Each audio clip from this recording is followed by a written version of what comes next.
চিকিৎসাধীন মাইলস্টোনের আরও এক শিশুর মৃত্যু। বার্ন ইনস্টিটিউটে বিদেশি চিকিৎসকরা আগে মৃতদের দাফন। মাইলস্টোনের সামনে আসছে অনেকেই। বিমান বাহিনী প্রধানের ঘটনাস্থল পরিদর্শন, উপাসনালয়ে দোয়া ও প্রার্থনা। সরকারে কোনো দৃশ্যমান কার্যক্রম দেখছে না জনগণ, মন্তব্য গয়েশ্বরের। উপদেষ্টাদের অফিস করা নিয়েও সন্দেহ। জামায়াত দল নিয়ন্ত্রণ করতে পেরেছে, ক্ষমতা পেলে দেশও নিয়ন্ত্রণ করতে পারবে, মন্তব্য শফিকুর রহমানের। এনসিপির জুলাই পদযাত্রা এখন সুনামগঞ্জে। নেতাদের জন্য মঞ্চ প্রস্তুত, নেওয়া হয়েছে পর্যাপ্ত নিরাপত্তা ব্যবস্থা। বাজারে চড়া দাম সব ধরনের শাকসবজির। আগের বাড়তি দামে বিক্রি হচ্ছে চাল, সাধারণের নাগালের বাইরে ইলিশ। এবং টি-20 বিশ্বকাপের আগে একাধিক সিরিজ খেলার সম্ভাবনা বাংলাদেশের, অংশ নিতে পারে ত্রিদেশীয় টুর্নামেন্টেও।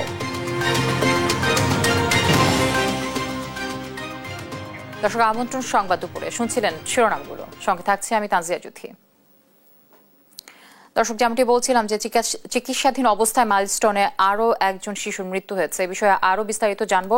বার্ন ইনস্টিটিউটে আছেন আমাদের সহকর্মী সাবরিনা মজুমদার, আমি যুক্ত হচ্ছি তার সাথে। সাবরিনা, একজনের তো মৃত্যু হয়েছে আমরা জানতে পেরেছি, তো বাকি যারা আছেন চিকিৎসাধীন অবস্থায় তাদের এখনকার অবস্থা কেমন দেখছেন, এবং বিদেশি চিকিৎসকরা যারা আছেন তারা আসলে কি পরামর্শ দিয়েছেন যদি জানাতেন আমাদেরকে।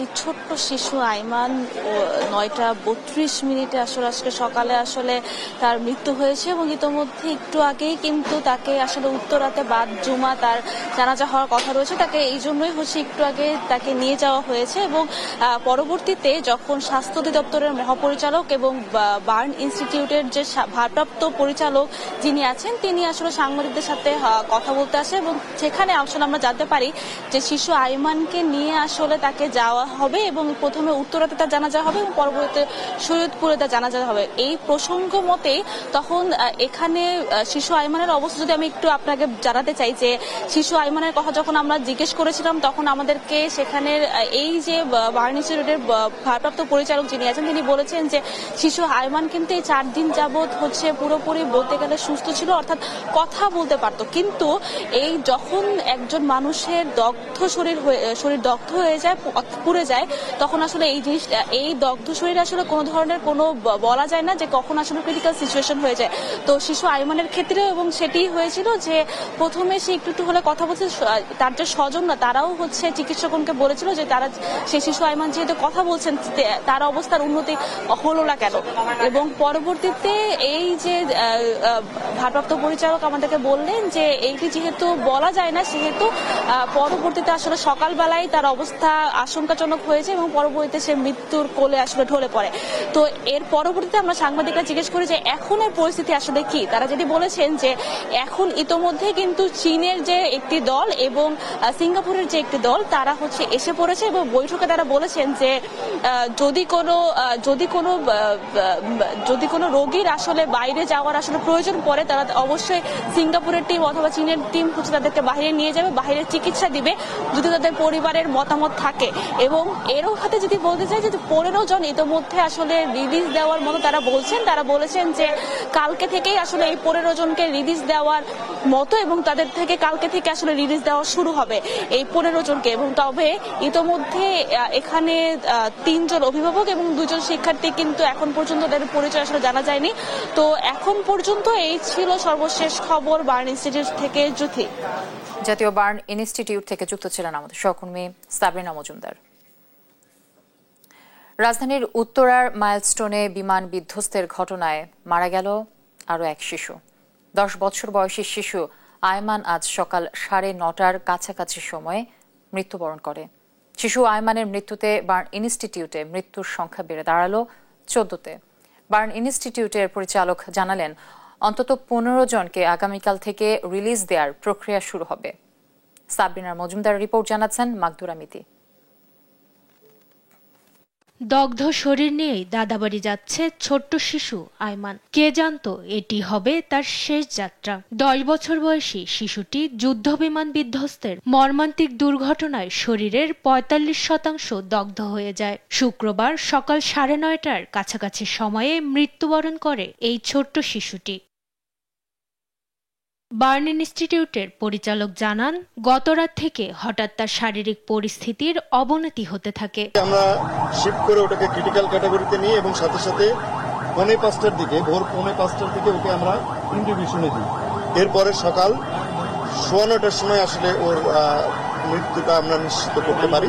নিহত আইমানের স্বজনেরা সকলের কাছে তার জন্য দোয়া চেয়েছেন। প্রশ্ন তুলেছেন, 4 দিন আগেও স্বাভাবিকভাবে কথা বলা আইমান মরল কিভাবে।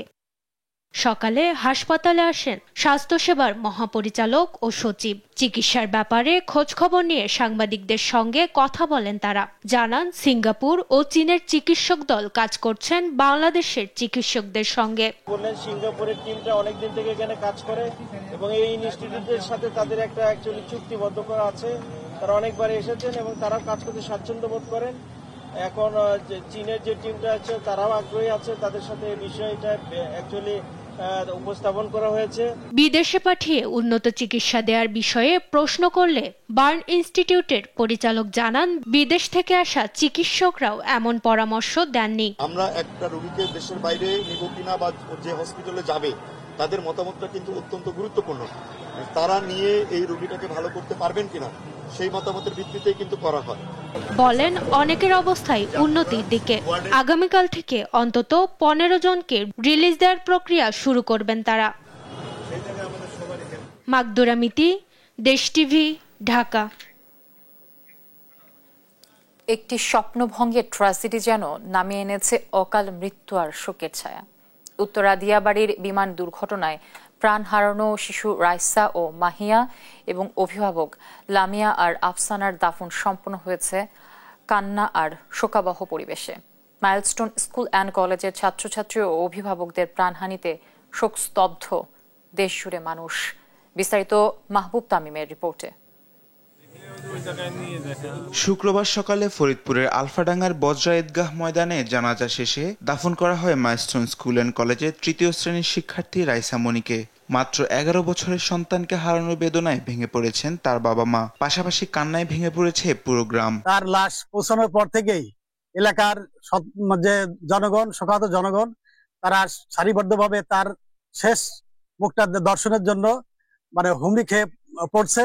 ডিএনএ টেস্ট করছে। ডিএনএ টেস্ট করার পরে এই বিগত 4 দিন পরে আমরা গতকালকে পেয়েছি। আজকে তারে আমাদের গ্রামের বাড়ি, আমাদের গ্রাম যে কবরস্থান আছে সেখানে তাকে শায়িত করা হবে। চিকিৎসাধীন 8ম শ্রেণীর শিক্ষার্থী মাহিয়া তাসনিম বৃহস্পতিবার বিকেলে জাতীয় বার্ন ইনস্টিটিউটে মারা যান। শুক্রবার সকালে তার মরদেহ নিয়ে যাওয়া হয় মেহেরপুরের মুজিবনগরের জয়পুর গ্রামে। শুক্রবার সকাল 8টায় জানাজা শেষে দাফন সম্পন্ন হয় তার নানা বাড়ির কবরস্থানে।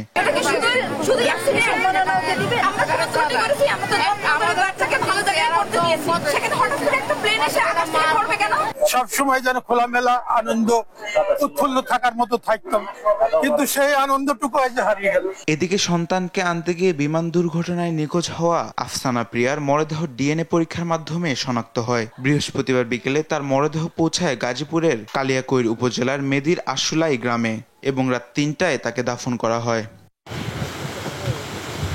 অপরদিকে মেয়ে জায়রাকে আনতে স্কুল গেটে দাঁড়িয়েছিলেন তার মা লামিয়া আক্তার, কিন্তু চোখের সামনেই আগুনে পুড়ে যাওয়া মাকে হারায় মেয়ে জায়রা। পরবর্তীতে ডিএনএ পরীক্ষার মাধ্যমে শনাক্ত হওয়া দেহাবশেষ শুক্রবার সাভারে দাফন করা হয়। এতে শোকের ছায়া নেমে এসেছে পরিবারে।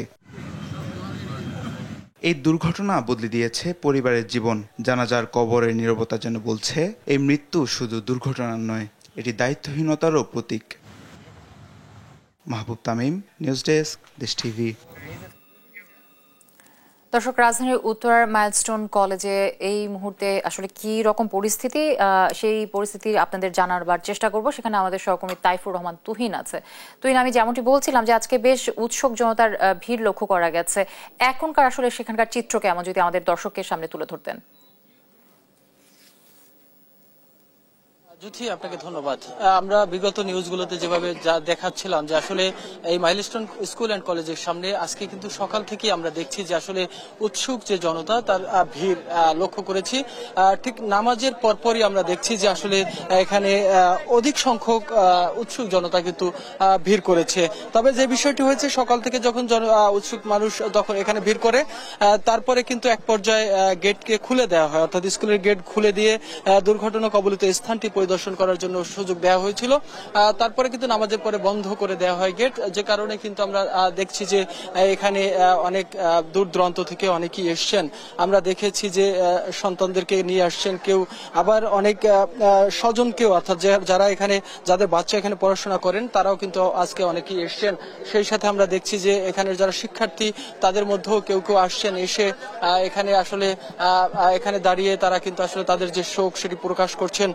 এবং অনেকের সাথে আমরা কথা বলেছি, তারাও কিন্তু তাদের যে সহপাঠী হারানোর যে বেদনা সেটি কিন্তু যে স্মৃতি তাদের সাথে রয়ে গেছে সেগুলো কিন্তু আমাদের সাথে শেয়ার করেছেন। সেই সাথে পরিবারের সদস্য যারা আসছেন তারাও কিন্তু বলছিলেন আসলে দুর্ঘটনা ঘটছে, আসলে ঘটার যে দৃশ্য সেটি কিন্তু তারা কিন্তু বর্ণনা করেছেন। সেই সাথে বলছেন যে তার যে শিশু যারা বেঁচে আছেন তারাও কিন্তু আসলে এখন খুব ট্রমাটাইজ হয়ে আছেন, অর্থাৎ এই যে দুর্ঘটনার যে চিত্র, অর্থাৎ দুর্ঘটনার যে দৃশ্য সেটি কিন্তু তারা ভুলতে পারছেন না, এখনো ঘুমের মধ্যে আটকে উঠছেন, এমন কিন্তু বর্ণনা কিন্তু তারা করছেন যে আসলে যারা বেঁচে আছেন সেই শিশুরা কিন্তু এখন অনেকটা ভীতিকর অবস্থার মধ্যে রয়েছেন। তবে এই ভীতিকর অবস্থা খুব শিগগিরই কাটবেন এমনটাই প্রত্যাশা কিন্তু করছেন।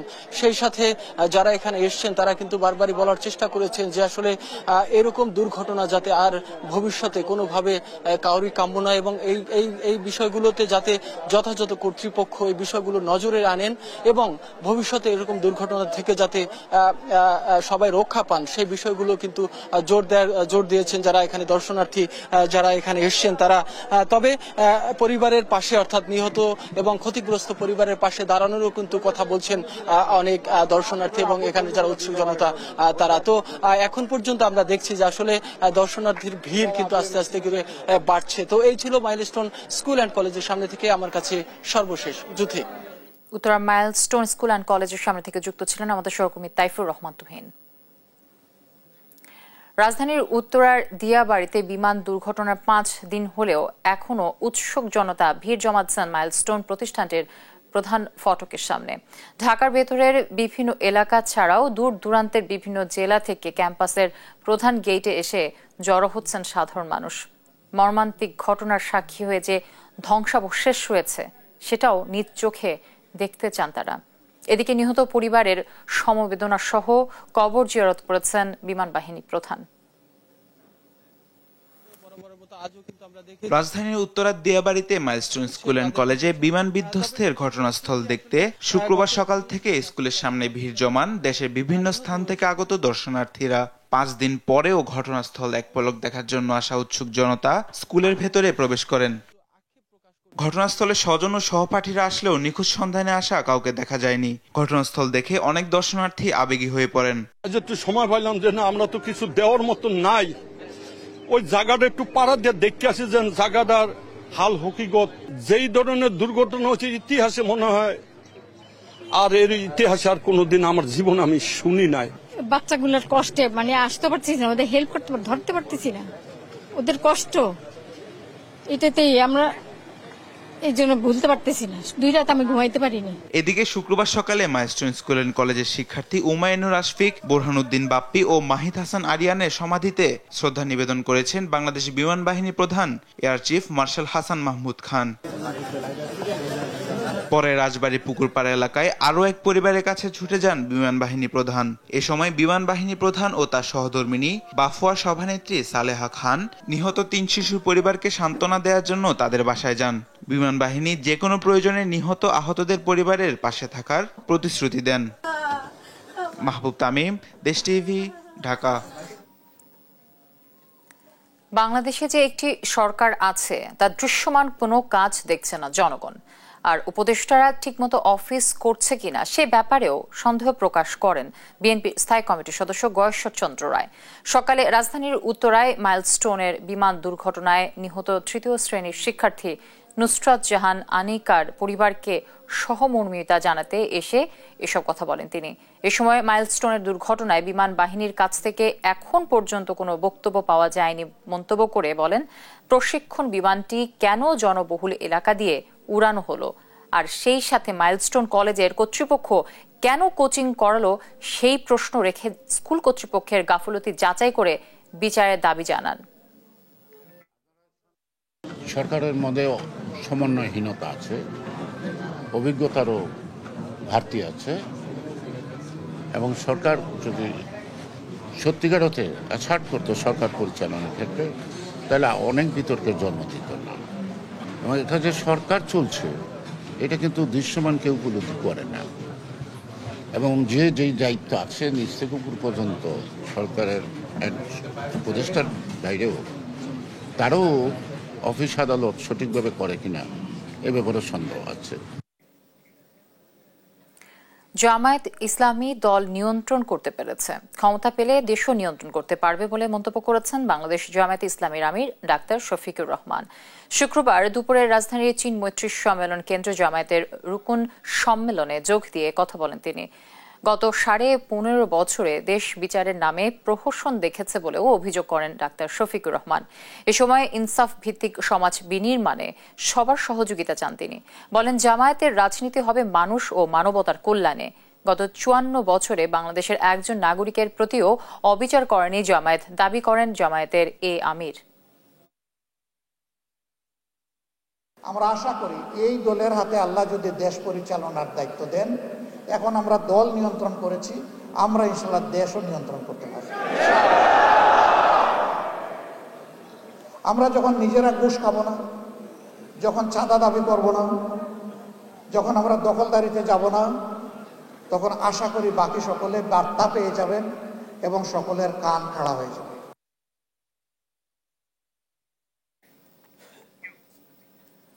জাতীয় নাগরিক পার্টির দেশ গড়তে জুলাই পদযাত্রা এখন সুনামগঞ্জে। শুক্রবার সকালে পদযাত্রাটি শহরের মডেল মসজিদ থেকে শুরু হয়ে ট্রাফিক পয়েন্টে গিয়ে শেষ হয়।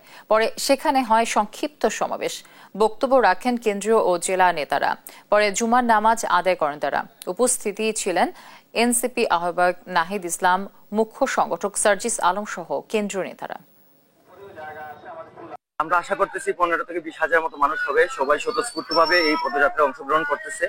ওনারা এই মসজিদে নামাজ পড়বেন, মডেল মসজিদে নামাজের পর ওনারা এদিকে বের হয়ে বিভিন্ন জায়গা প্রদক্ষিণ করে আমাদের ট্রাফিক পয়েন্টে ওনাদের জন্য মঞ্চ প্রস্তুত করা হয়েছে। ওইখানে ওনারা সকলের উদ্দেশ্যে ভাষণ দিবেন। আমরা আশা করি আজকের প্রোগ্রামটা আমরা সফলতার সাথে শেষ করতে পারবো। এই সুনামগঞ্জে আশাকে কেন্দ্র করে আমাদের যে নেতা কর্মী আছেন, তারপর সাধারণ জনগণের মধ্যে আনন্দের কাজ করছে। জাতীয় বিদ্রোহ ওনারা সামনে থেকে দেখতে পাবেন। জুলাই পদযাত্রার অংশ হিসেবে সুনামগঞ্জে অবস্থান করছে এনসিপি নেতারা। দর্শক, সেখানে জুমার নামাজ শেষে শুরু হবে পদযাত্রা। নিয়ে বিস্তারিত জানাবেন আমাদের সহকর্মী সবাজ উদ্দিন মান্না। এনসিপির জুলাই পদযাত্রা ঘিরে প্রস্তুতি ও সমাগম কেমন দেখছেন লোকের?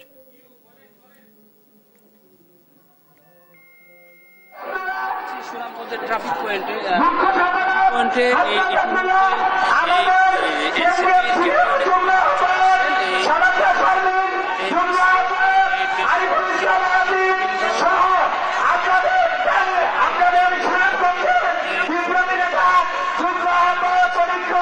আপনাদের মাঝে উপস্থিত রয়েছে কেন্দ্রীয় নেতৃবৃন্দ আপনাদের সামনে কিছুক্ষণের মধ্যে বক্তব্য প্রদান করবে। তার আগে আমরা গত জুলাইয়ের মতো স্লোগান দিতে পারি না, এই অঞ্চলে জুলাইয়ের মতো আমাদের স্লোগান হবে ইনশাল্লাহ, এই ক্ষমতা না জনতা, ক্ষমতা না জনতা, দিল্লি না ঢাকা, অ্যাকশন অ্যাকশন, এনসিপির অ্যাকশন, পরীক্ষার অ্যাকশন, আসাদ ভাইয়ের অ্যাকশন, সাকিব ভাইয়ের অ্যাকশন, আকবর ভাইয়ের অ্যাকশন, রাইট ভাইয়ের অ্যাকশন, ইনকিলাব ইনকিলাব। তাদের আইন শৃঙ্খলা ভালো রাখার জন্য আর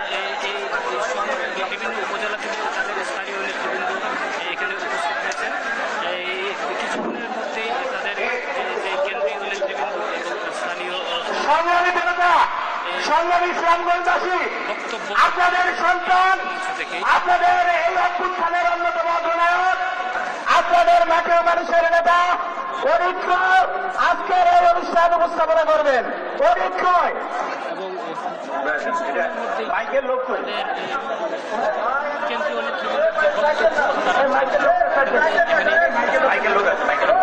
এই ছিল আমাদের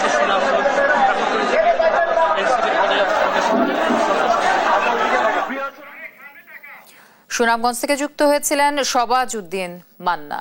দর্শক, এই মুহূর্তে বায়তুল মোকাররম উত্তর গেটে অনুষ্ঠিত হচ্ছে ইসলামী যুব আন্দোলনের সমাবেশ। সেখান থেকে সরাসরি যুক্ত হচ্ছেন সহকর্মী তারেক মাহমুদ সুজন। তারেক, সমাবেশের ব্যাপারে কি তথ্য রয়েছে আপনার কাছে?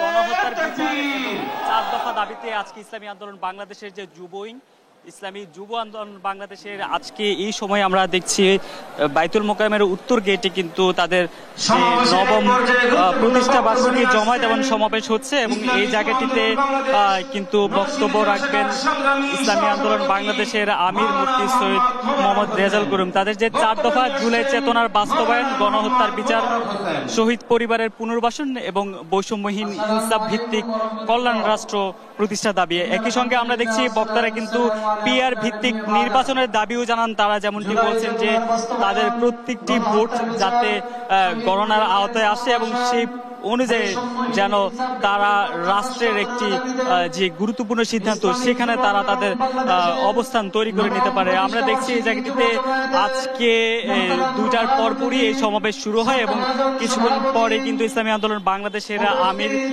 চরমনাই পীর মুফতি সৈয়দ মোহাম্মদ রেজাউল করিম প্রধান অতিথি হিসেবে এখানে বক্তব্য রাখবেন এবং তিনি আসন্ন নির্বাচন নিয়ে এবং রাষ্ট্র সংস্কার সহ তার দলের যে অবস্থান সে অবস্থান কিন্তু তিনি তুলে ধরবেন।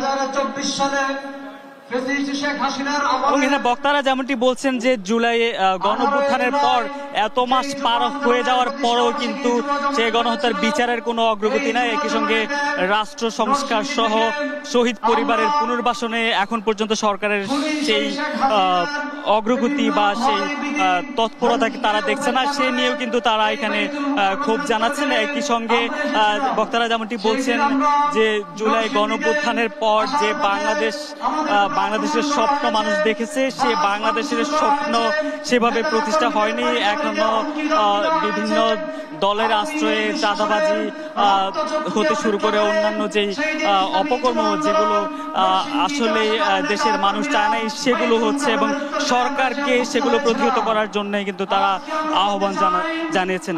এই জায়গাটিতে আমরা দেখছি ঢাকা সহ আশপাশের বিভিন্ন জেলা থেকে কিন্তু ইসলামী যুব আন্দোলন বাংলাদেশের নেতাকর্মীরা এসে উপস্থিত হয়েছেন এবং তাদের সেই 4 দফা দাবি কিন্তু তারা তুলে ধরছেন। একই সঙ্গে আসন্ন ত্রয়োদশ জাতীয় সংসদ নির্বাচনে ইসলামী আন্দোলন বাংলাদেশের যে প্রস্তাবনা, তাদের যে দাবি পিআর ভিত্তিক নির্বাচন, একই সঙ্গে দলের অবস্থান কিন্তু তুলে ধরবেন ইসলামী আন্দোলন বাংলাদেশের আমির মুফতি সৈয়দ রেজাউল করিম।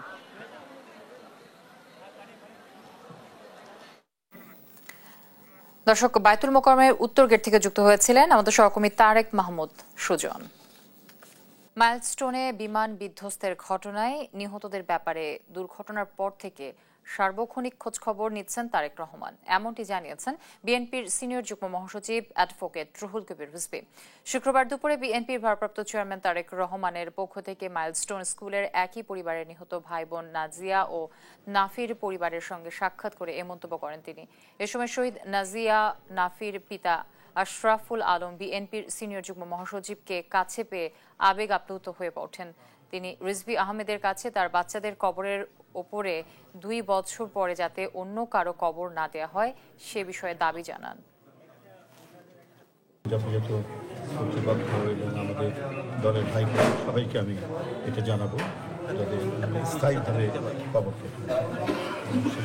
কবরগুলো যাতে আরো মজবুত আকারে এটা সংরক্ষণ করা যায় সেই পাশাপাশি আপনাদেরকে নাজিয়ে এবং নাফি এর আত্মার মাগফিরাত কামনা করছি। রাজধানীর কারওয়ান বাজারে বেড়েছে সব ধরনের সবজির দাম। গরু ও মুরগির মাংসের দাম কমলেও চড়া রয়েছে মাছের দাম। বাড়তি দামে চাল বিক্রি হলেও স্থিতিশীল রয়েছে আলু, পেঁয়াজ, রসুনের দাম। AH হিমেলের রিপোর্ট। রাজধানীর কারওয়ান বাজারে বেগুন, শসা, টমেটো ও গাজর সহ বেড়েছে সব ধরনের সবজির দাম। বৃষ্টির কারণে সবজির সরবরাহ কম বলছেন বিক্রেতারা। সবজির দাম নাগালের বাইরে থাকায় ক্ষোভ প্রকাশ করেন রাজধানীবাসী। বাজারের দাম সহনীয় রাখতে সব পণ্যের বাজারে সরকারের নিয়মিত মনিটরিং চায় তারা। তো আজকে আমরা যারা ব্যস্ত আছি, আগে আমরা যারা বিক্রি করছি 50 টাকা, আজকে ওইটা মনে হয় 60 টাকা। এলাকার চাইতে একটু ভালোই বেশি দাম দেখা যায়, জায়গায় 10-20 টাকা কেজিতে বেশি। নিম্নয়ের যারা আছে তারা সবজি খাওয়ার মতো কিছু নেই।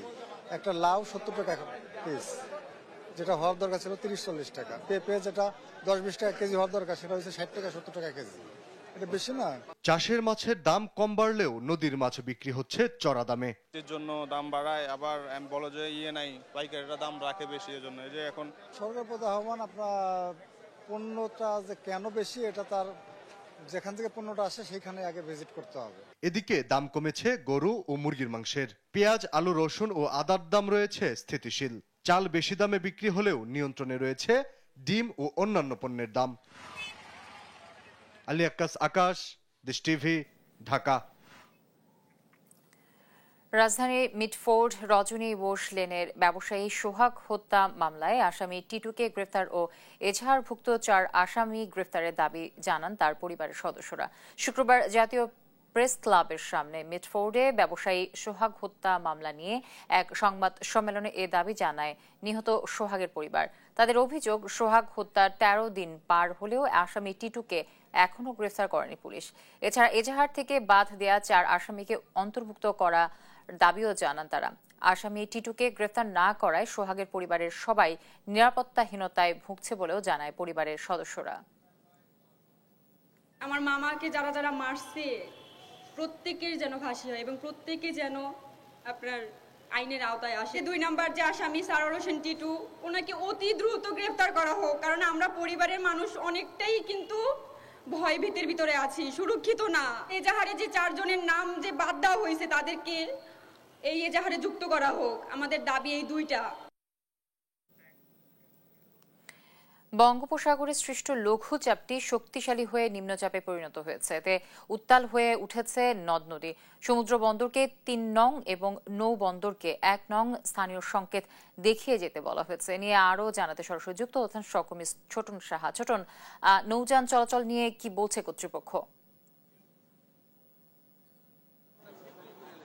জ্যোতি, যেমনটি বলছিলেন, উত্তর বঙ্গোপসাগরে যে লঘুচাপ সৃষ্টি হয়েছে, এটি আজকে দুপুর নাগাদ কিন্তু নিম্নচাপে পরিণত হয়েছে, যে কারণে উপকূলীয় এলাকাগুলোতে অনেকটা ঝুঁকির মধ্যে পড়েছে। আমরা দেখেছি ইতিমধ্যে কিন্তু নদ নদীর পানি অনেকটাই বৃদ্ধি পেয়েছে, যার ফলে যে নিচু এলাকা রয়েছে সেগুলো কিন্তু প্লাবিত হয়েছে। আমি রয়েছি ভোলা ইলিশা ফেরিঘাটে, এই ঘাটটিও কিন্তু প্লাবিত রয়েছে। সকাল থেকে অনেক যাত্রী কিন্তু এসেছেন, তারা কিন্তু গন্তব্যে যেতে পারছেন না ঘাটটি তলিয়ে যাওয়ার ফলে, এবং একই সাথে বৈরী আবহাওয়ার কারণে নৌযান চলাচল বন্ধ রয়েছে। বিশেষ করে ভোলার অভ্যন্তরীণ 10টি রুটে লঞ্চ চলাচল বন্ধ রয়েছে এবং ভোলা লক্ষ্মীপুর রুটে ফেরি চলাচল বন্ধ রয়েছে। এ কারণে যারা গন্তব্যগামী যাত্রী রয়েছেন তারা অনেকটাই ভোগান্তিতে পড়েছেন। তারা সকাল থেকে এসে, অর্থাৎ বলা যায় যে তারা গড়ে 6 থেকে 7 ঘন্টা এই ঘাটে এসে অপেক্ষমান অবস্থা রয়েছেন, কিন্তু তারপরেও কিন্তু তারা যেতে পারছেন না, কেননা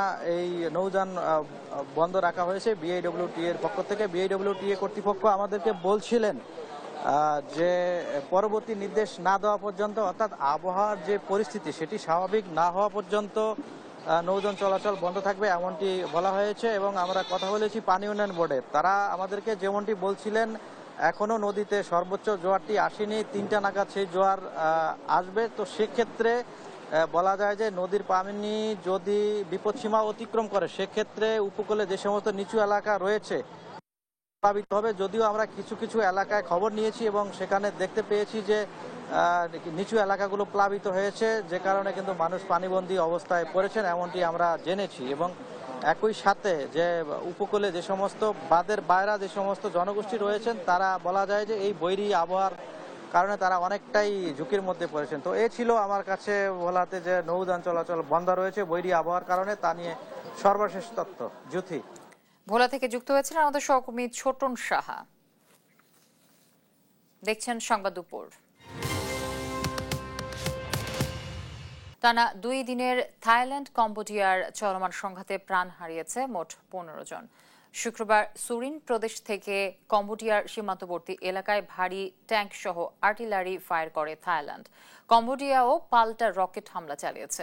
দুদেশের সীমান্তবর্তী এলাকা ছেড়েছে প্রায় 1,20,000 মানুষ। এদিকে সংঘাত থামাতে শনিবার জাতিসংঘের নিরাপত্তা পরিষদে জরুরি বৈঠক বসছে।